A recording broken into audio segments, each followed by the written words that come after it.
మహిళలకు ఎవరికైనా సరే ఏ ఆపద వచ్చినా సరే మేమున్నామంటూ కూడా భరోసా కల్పిస్తూ ఒక పోలీసు రంగంలో ఉన్నత స్థాయికి ఇప్పటికి కూడా కొనసాగుతూనే ఉన్నారు ప్రస్తుతం శ్రీబాల గారు, సైబరాబాద్ సైబర్ క్రైమ్ డీసీపీ గారు. సో వారు ప్రస్తుతం మన ముందున్నారు. ఉమెన్స్ డే సెలబ్రేషన్ సందర్భంగా ఈరోజు వారితో కొన్ని విషయాలు మాట్లాడే ప్రయత్నం చేద్దాం. సో మ్యామ్ నమస్తే. ఫస్ట్ ఆఫ్ ఆల్ అంతర్జాతీయ మహిళా దినోత్సవ శుభాకాంక్షలు. థ్యాంక్ యూ అండి, మీకు కూడా. సో మ్యామ్ చెప్పండి, ఎన్నో రంగాల్లో మహిళలు ముందుకెళ్తూనే ఉన్నారు. సో ఉన్నత స్థాయి కూడా చేరుకుంటున్నారు. సో పోలీస్ రంగం అనేది చాలా డిఫరెంట్ రోల్. సో మీరు ఈ రంగంలో రావడానికి రీజన్ ఏంటి? అంటే ప్రోత్సాహం ఇచ్చేటువంటి వాళ్ళు కూడా చాలా ముఖ్యం ఈ రోజులో.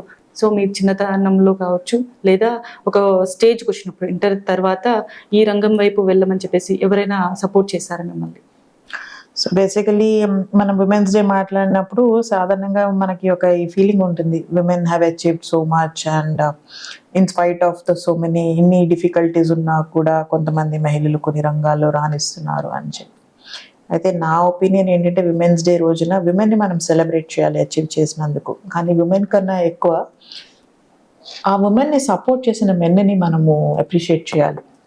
For the simple reason that ఒక ఉమెన్ ఏదైనా అచీవ్ చేసింది అంటే వెనకాల సపోర్ట్ చేసిన ఒక ఫాదరు, ఒక బ్రదరు, లేకపోతే ఆ హస్బెండ్, లేకపోతే sometimes even a son can encourage the women to do what she likes and అది అచీవ్ చేయడానికి, అది సాధించడానికి ప్రోత్సహిస్తారు. నా విషయంలో వచ్చేటప్పటికి నేను పోలీస్ ఉద్యోగం చేరాలనుకున్నప్పటికీ ఐ హ్యాడ్ చిన్నప్పటి నుంచి కూడా నాకు స్పోర్ట్స్ అన్నా కానీ ఎన్సిసి అన్నా కానీ యూనిఫామ్ అంటే చాలా ఇష్టం అనమాట. సో ఫస్ట్ నేను స్పోర్ట్స్లోనేమో ఒక టీమ్ ప్లేయర్గా ఉండడము, రోడ్ మీద నేను రోజు సాయంత్రం స్కూల్ నుంచి రాగానే క్రికెట్ ఆడుకునేదాన్ని పక్కింటి అబ్బాయిలతోటి. ఎప్పుడు కూడా నాన్నగారు ఇట్లా రోడ్డు మీద నువ్వు అమ్మాయివి ఆడుకోకూడదని చెప్పింది కానీ ఆపింది కానీ లేదు. అదేవిధంగా నేను ఎన్సిసి జాయిన్ అయ్యాక ఆ ఎన్సిసి యూనిఫామ్ వేసుకున్నప్పటి నుంచి నాకు ఎన్సిసి జాయిన్ అవ్వడానికి కూడా అదే కారణం. ఆ యూనిఫామ్ అంటే ఒకలాంటి రెస్పెక్ట్, ఒక యూనిఫామ్ సర్వీస్ జాయిన్ అవ్వాలని చెప్పి చిన్నప్పటి నుంచి నాకు ఒక డ్రీమ్ అనమాట. This is my dream job. So I always wanted to join the police service. And చిన్నప్పటి నుంచి కూడా ఇంట్లో కూడా నాకు ఆ సపోర్ట్ ఉండింది. ఐపీఎస్ అని ఒక ఏమంటారు డ్రీమ్, అంతే. మ్యామ్ ఇప్పుడు సైబరాబాద్ క్రైమ్ అనగానే పేరులోనే ఉంది క్రైమ్ అనేది. సో చాలా మంది ఇష్యూస్తో ఎంతో మంది మహిళలు కూడా ఇక్కడికి వస్తూ ఉంటారు. సో కొంతమందికి ప్రాబ్లమ్స్ చెప్పుకోవడానికి కూడా వెనక ముందు ఆలోచిస్తూ ఉంటారు. అలాంటి వాళ్ళు సొల్యూషన్ కావాలి, బట్ ప్రాబ్లమ్ని ఎలా చెప్పాలి అనేది కూడా కొంతమంది సతమతం అయిపోతుంటారు. సో అలాంటి కేసెస్ మీ దృష్టికి వచ్చినప్పుడు మీకు ఎలా అనిపిస్తుంది? వాళ్ళకి ఎలా కౌన్సిలింగ్ ఇస్తారు మీరు? సో నేను basically DCP cyber crimes and ఈ మధ్యన సైబర్ క్రైమ్స్ అగేన్స్ట్ అన్ని విమెన్ అన్నవి చాలా పెరుగుతున్నాయి. ఇవన్నీ కూడా ఎందుకు జరుగుతున్నాయి అంటే బేసికలీ మనకి ఈ ఇంటర్నెట్ కన్వీనియన్స్ ఉందన్నమాట. ఎనానిమిటీ అని చెప్పేసి బయట రోడ్ మీద ఎవరైనా మనకి హాయ్ చెప్తే మనము పలకరించము, మాట్లాడము, వీడు పిచ్చోడు అని చెప్పేసి వాడిని అవాయిడ్ చేస్తాము. బట్ ఎవరన్నా ఫేస్బుక్లో ఎక్కడన్నా ఎవరన్నా యాక్సెప్ట్ ఫ్రెండ్ అనగానే ఇమీడియట్గా యాక్సెప్ట్ చేస్తాము. ఇట్లా అయ్యే కొద్ది ఏమవుతుంది, not only Facebook, there are so many, అంటే ఎన్నో సోషల్ మీడియా ప్లాట్ఫామ్స్ ఉన్నాయి. సమ్టైమ్స్ ఇప్పుడు మా దగ్గరికి వచ్చే కేసెస్ ఎక్కువ ఉమెన్కి సైబర్ క్రైమ్ అంటే సైబర్ స్టాకింగ్ వస్తుంది, మాఫ్ ఫొటోస్ పంపించేసి ఎక్స్టార్షన్ ఉంటుంది. దెన్ యూ హ్యావ్ మ్యాట్రిమోనియల్ ఫ్రాడ్స్లో వాళ్ళని మ్యాట్రిమోనియల్ సైట్స్లో కలుసుకుని తర్వాత వాళ్ళని నమ్మించి వాళ్ళ దగ్గర నుంచి డబ్బులు తీసుకుని చాలా ఇలా రకరకాల సైబర్ క్రైమ్స్ ఉన్నాయి. అయితే కొన్ని రెగ్యులర్ సైబర్ క్రైమ్స్లో కూడా విమెన్ విక్టిమ్స్ ఉంటారనమాట. వీళ్ళు మన దగ్గరికి అప్రోచ్ అయినప్పుడు being a women officer I think somehow వాళ్ళు మనతోటి ఎక్కువ చెప్పుకోగలుగుతారు. బయట ఏదైతే ఒక ఇన్స్పెక్టర్కో, ఒక ఏసీపీకో, ఒక కానిస్టేబుల్కో చెప్పలేనిది నా దగ్గర కూర్చున్నప్పుడు నేను అడుగుతాను అనమాట, ఏం జరిగింది అసలు అని చెప్తే చాలాసార్లు బయట చెప్పనివి నా దగ్గర చెప్తారు ఆఫీస్లో. నేను వాళ్ళకి ఒక భరోసా కూడా ఇస్తాను. ఇది మీరు ప్రైవేట్గా ఉంచాలి ఈ మ్యాటర్ అంటే నాట్ అ ప్రాబ్లం. ఎక్కడ కూడా మీ పేరు కానీ మీ ఫోటో కానీ ఈ ఎనానిమిటీ ఏదైతే ఉంటుందో మీది, మీకు ప్రైవసీ కావాలనుకున్నది ఇట్ విల్ బి మెయింటైన్. అదేవిధంగా మీకు కేసులో ఇన్వెస్టిగేషన్ ఏదైతే ఉంటుందో ఇమీడియట్గా స్టేటస్ ఆఫ్ ద కేసు తెలపడం కానీ అన్నీ కూడా వి విల్ డూ ఇట్ అని చెప్పేసి వాళ్ళకి ఒక కాన్ఫిడెన్స్ ఇస్తాను అనమాట. మ్యామ్, ఈ మధ్య ఆన్లైన్ మోసాలు అనేటివి ఎక్కువగా జరుగుతున్నాయి. అంటే మీరు చెప్పినట్టుగానే మ్యాట్రిమోనీకి సంబంధించినటువంటి వేరే అదర్ ఇష్యూస్ సోషల్ మీడియాలో కొంతమంది మోసపోతున్నారు. అలాగే మనీ కూడా కోల్పోతున్నారు చాలా మంది. ఒకటి యాక్సెప్ట్ చేస్తున్నారు, లోన్లు ఇప్పిస్తాము అని చెప్పేసి, ఇంకోటి ఒక క్లిక్ చేస్తే అమౌంట్ పోవడం కానీ, ఇట్లాంటివి రెగ్యులర్గా మీరు అలర్ట్ చేస్తున్నా కూడా అవి తరచుగానే జరుగుతూనే ఉన్నాయి. ఇట్లాంటివి కేసెస్ ఎన్ని వస్తున్నాయి మ్యామ్ మామూలుగా మీకు? మాకు పర్ డే ఇప్పుడు మేము ఇక్కడ సైబర్ క్రైమ్ పోలీస్ స్టేషన్లో ఏదైతే ఉందో 1.5 lakhs కన్నా ఎక్కువ ఫైనాన్షియల్ లాస్ ఉన్న కేసెస్ రిజిస్టర్ చేస్తాం అనమాట. ఇప్పుడు మనకి ఇక్కడ పర్ డే ఒక 10 to 15 కేసెస్ రిజిస్టర్ అవుతాయి. వీటిలలో రకరకాల కేసెస్ ఉన్నాయి. ఫర్ ఇన్స్టెన్స్ లాస్ట్ ఇయర్ మాకు డిజిటల్ అరెస్ట్ కేసెస్ ఎక్కువ వచ్చాయి compare to this year. Awareness generate చేయడం తోటి ఈ ఇయర్ డిజిటల్ అరెస్ట్ కేసెస్ ఏవైతే ఉన్నాయో లెసర్ నంబర్స్ ఉన్నాయి. మాకు ఎక్కువగా వచ్చేది trading frauds, part time jobs, ఇలాంటి కేసెస్ ఎక్కువ వస్తూ ఉంటాయి. మీరు గతంలో అంటే డిసెంబర్ నెలలో ప్రాజెక్ట్ ప్రొటెక్ట్ అవేర్నెస్ కోసం అనేది తీసుకురావడం జరిగింది. ఇప్పుడు అది సడన్ గా స్టక్ అయిపోయింది. ఎందుకంటారు? దానివల్ల చాలా మంది కూడా అవేర్నెస్ చాలా మంది కూడా వచ్చింది, ఎందుకు స్టాప్ అయిపోయిందని చెప్పేసి చాలా మందికి డౌట్ ఉంది.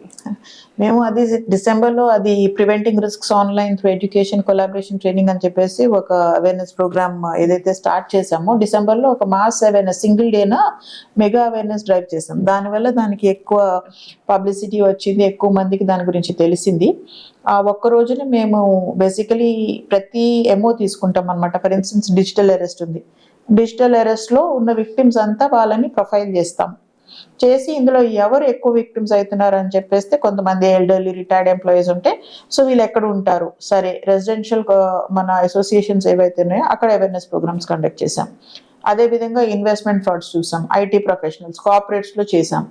మళ్ళీ విమెన్ తాలూకు ఏవైతే ఉన్నాయో వాటి తాలూకు we went to different places అనమాట. ప్రతి చోట మేము మెగా అవేర్నెస్ డ్రైవ్ చేయడం తోటి వీ ఆల్సో థాట్ దట్ మేము సింగిల్గా ఎంతమందిని రీచ్ అవ్వగలుగుతాము. ఇప్పుడు సోషల్ మీడియా ఏదైతే ఉందో దానిని బాగా లెవరేజ్ చేసుకుంటే ఎక్కువ మందిని రీచ్ అవుతామని చెప్పేసి సోషల్ మీడియా ఇన్ఫ్లుయెన్సర్స్ని ఒక 5గురిని ఐడెంటిఫై చేసుకున్నాం.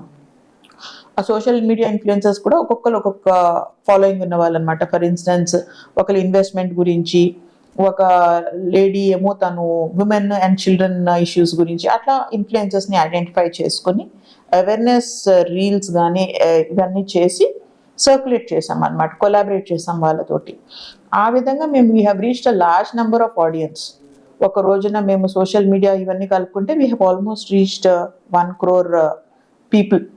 మేము మెట్రో వాడాము, రేడియో వాడాము, వాట్ ఎవర్ పాసిబుల్ మీడియా ఉంది, ఎలక్ట్రానిక్, ప్రింట్, ఈ డిఫరెంట్ మీడియాస్లో మేము అవేర్నెస్ ప్రోగ్రామ్స్ జనరేట్ చేయడంతో we have reached a large number of people.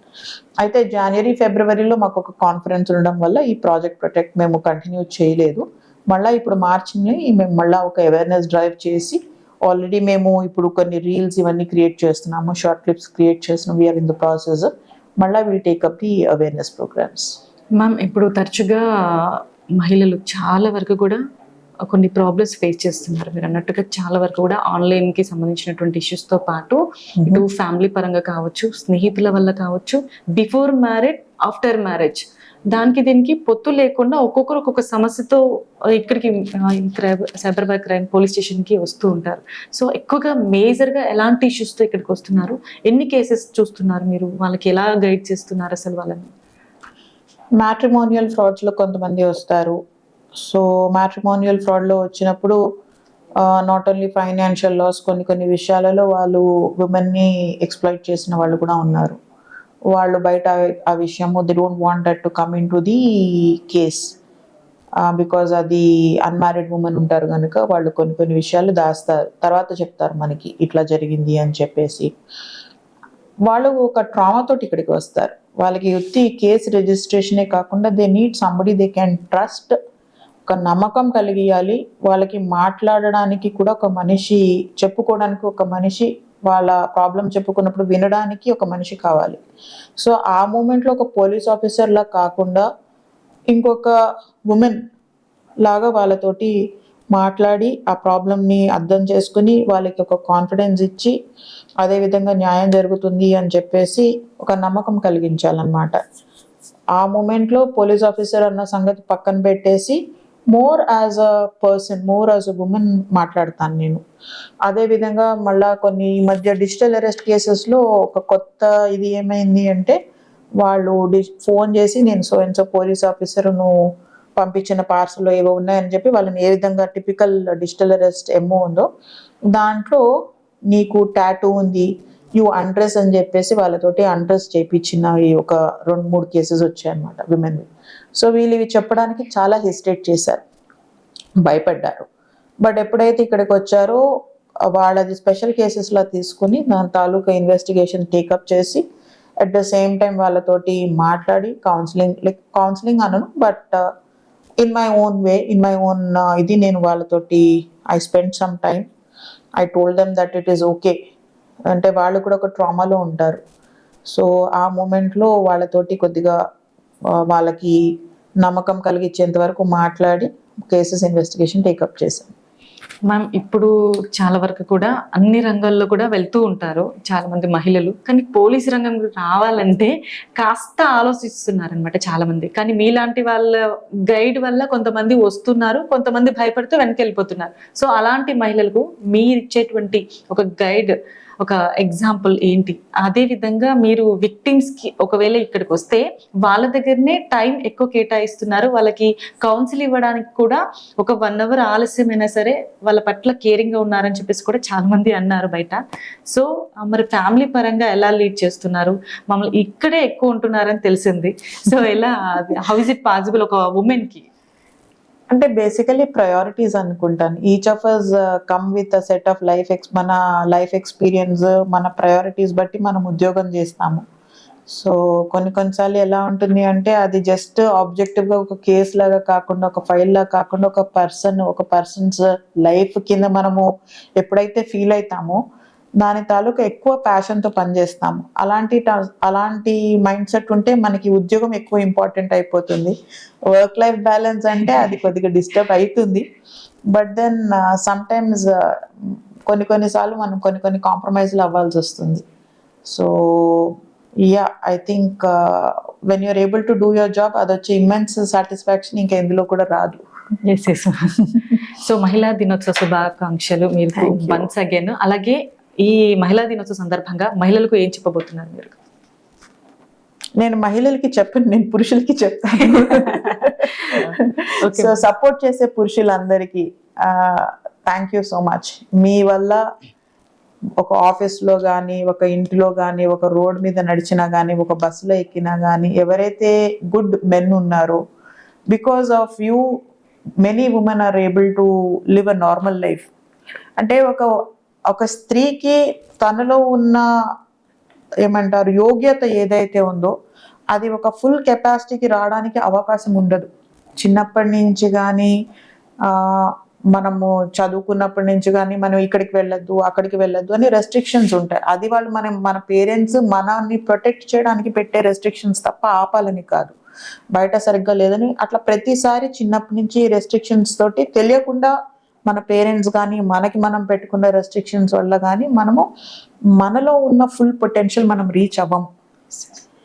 At some point of time ఈ ఉమెన్కి ఏమైపోతుంది అంటే, నా పొటెన్షియల్ ఇంతే, నేను ఇంతే, నా కెపాసిటీ ఇంతే, నేను ఈ ఉద్యోగం చేయలేను, వేరే వాళ్ళు చేస్తారేమో, నేను చేయలేను ఈ ఉద్యోగము, నేను అసలు ఉద్యోగమే చేయలేను, పోలీస్ జాబ్ అయితే అసలు నా వల్లే కాదు, నేను ఎప్పుడు నా లైఫ్లో స్పోర్ట్స్ ఆడలేదు, నేను ఫిజికల్ ఫిట్నెస్ ఇవి పోలీసులో చాలా ఎక్కువ ఉంటుంది, నేను ట్రైనింగ్ చేయలేను, ఉద్యోగం చేరాక కూడా నాకు ఫ్యామిలీ తోటి పిల్లలతోటి ఉద్యోగం అవ్వదు అని ఒక మైండ్ సెట్స్ ఉంటాయి. సో నేనేం చెప్తానంటే, ఇప్పుడు ఒక కర్ణం మల్లేశ్వరి ఉంది అంటే she is stronger than many men. Why she stronger than many men? Because she trained కంటిన్యూస్గా అదే పని మీద రెగ్యులర్గా ట్రైన్ చేస్తే women and men are equal on their mental capabilities. అది ఎవరు చెప్పక్కర్లేదు, అది మనందరికీ తెలిసింది. ఓన్లీ థింగ్ ఏంటంటే మెన్కి ఎక్కువ ఎక్స్పోజర్ ఉంటుంది, ఎక్కువ మందితో మాట్లాడతారు, ఎక్కువ చోట్లకి తిరుగుతారు, కనుక వాళ్ళకి ఎక్కువ నాలెడ్జ్ వస్తుంది. విమెన్ లిమిటెడ్ స్పేసెస్, ఆఫీస్ అయిపోయిందంటే ఇంటికి వెళ్ళి ఇల్లు చూసుకోవడంలోనే ఉంటారు తప్ప ఇది ఎక్కువ ఉండదు కనుక, నెట్వర్కింగ్ ఎక్కువ ఉండదు కనుక మనకి లిమిటెడ్ నాలెడ్జ్ కానీ ఎక్స్పీరియన్సెస్ కానీ ఉంటాయి. బట్ వన్స్ మనం కాన్షియస్గా మనము మన పొటెన్షియల్ని ఫుల్గా చేయాలన్నప్పుడు we have to study more, we have to make more effort. అప్పుడు we realise that we're capable of more. నా స్ట్రెంగ్త్ ఏదో నాకు తెలియాలి అంటే నేను నమ్మాలి ఫస్ట్. నేను నమ్మితేనే అవతలడు నన్ను నమ్ముతాడు. So I would only tell the women, realise that you are capable of much more. And when మీరు ఇంకా ఎక్కువ చేయగలను, నాలో ఇంత యోగ్యత ఉంది అని మీకు తెలిసినప్పుడు దాని గురించి అని చెప్పి మీరు ఇంకా కొంచెం ఎక్స్ట్రా ఎఫర్ట్ పెట్టండి. దానిని మీ డ్రీమ్స్ని, మీ హోప్స్ని వాటిని అట్లాగా వదిలేయకండి, సాధించండి. సో కలలు కనండి, కలలను నిజం చేసుకోవాలి. అంతే. పర్ఫెక్ట్. Thank you. సో ఇదండి. So Cyberabad crime DCP Sreebala గారు చెప్తుంది ఏంటంటే, మహిళలు ఆత్మస్థైర్యంతో ఉండాలి, అలాగే కొన్ని విషయాలు లోన్లీగా కాకుండా ధైర్యంగా ముందుకెళ్ళాలి. వాళ్ళు ఏ రంగంలోకి వెళ్ళినా కూడా వాళ్ళకి ప్రోత్సాహం అనేది ఫ్యామిలీ పరంగా కూడా ఉంటే చాలా బాగుంటుంది. సో మొత్తం మీద ఉమెన్స్ డే సందర్భంగా ఎంతో మంది మహిళలు అంటే ఆ సంవత్సరంలో ఒకే రోజు మహిళలకు సపరేట్గా ఒక రోజు కేటాయించడం జరిగింది. ఈ రోజు మహిళలకు చాలా స్పెషల్ డే అని కూడా చెప్పుకోవచ్చు. సో అందరికీ కూడా హ్యాపీ ఉమెన్స్ డే.